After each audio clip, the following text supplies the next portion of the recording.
Considering this is a place where people find peace and relaxation, a mecca for recreation, what lies beneath the surface is still a mystery. Oh yeah, we know what's there. We just don't know when or where. But for swimmers, surfers, and boaters, they are the sum of all fears. And the single biggest threat whenever you choose the ocean as a playground. What we're going to do today in lab is dissect the animal. Professor Dan Abel teaches marine sciences at Coastal Carolina University. He is known as one of the best on the planet. The black-tip shark is responsible for a lot of bites along our coast. Students both inside and outside the marine sciences program here line up for a chance to take one of his shark courses. If you want to feel it, you can feel it right there. Abel and his students have been opening up new insights into what motivates these creatures, why they do or don't attack humans, what they prefer to eat, and why they return to the same place every year to breed and feed. So usually you can feel a vibration on the line if you got something. You don't do that from a classroom. Whoa, that's a pretty one. That's a beautiful fish. Shark research takes sharks, lots of sharks, and that's why just about every week undergrad and grad students from CCU are out here in Winyah Bay and up and down the Carolina coast catching, measuring, tagging, and sampling these magnificent creatures, all in an effort to hopefully one day crack the code to what makes them tick. Pretty animal. Dr. Abel's graduate research associate, Brian Keller, also making the study of sharks his life's work. His most recent research has proven that sharks are social animals, not mindless, independent contractors sneaking up on the next meal.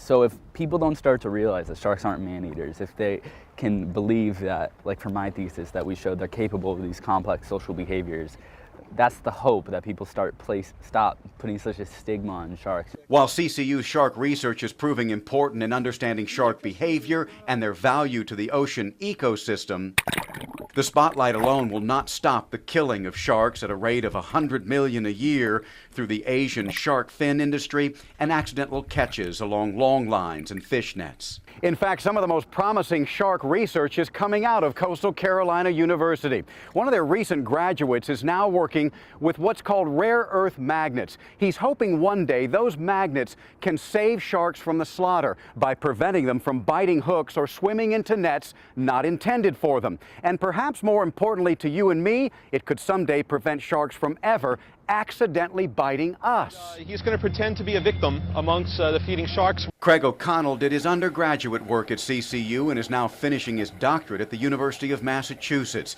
That's where we pulled him away from the labs. I know Coastal gave us a lot of opportunities. O'Connell chose CCU based on reputation and the independence it gave students to pursue the kind of shark research they felt could make a difference.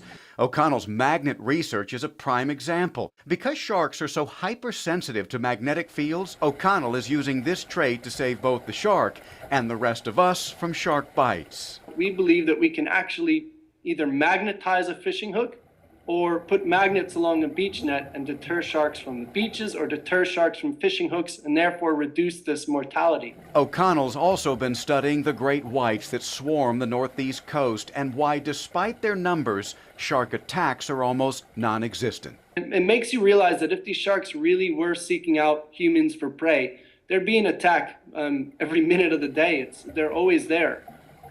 So we're not on their menu. The school that launched Craig O'Connell's career in science is still producing new shark data every day. So female. More and more students are coming to Coastal Carolina, and their goal is to dispel the myth that sharks are mindless, people eaters. There are really two goals in the research going on at CCU and around the world when it comes to sharks: proving their value to the ocean ecosystem and proving they are not in the water to make lunch of your leg. I think a lot of shark scientists enjoy studying sharks because, they're the canary in the mine. They can, by keeping them healthy, they're keeping the environment healthy. So hopefully I can have a little piece of that pie. And every shark he pulls from Winyah Bay or the waters off Myrtle Beach will give us all a better understanding of why our own survival could depend on theirs. In Myrtle Beach, I'm David Clue, WMBF News.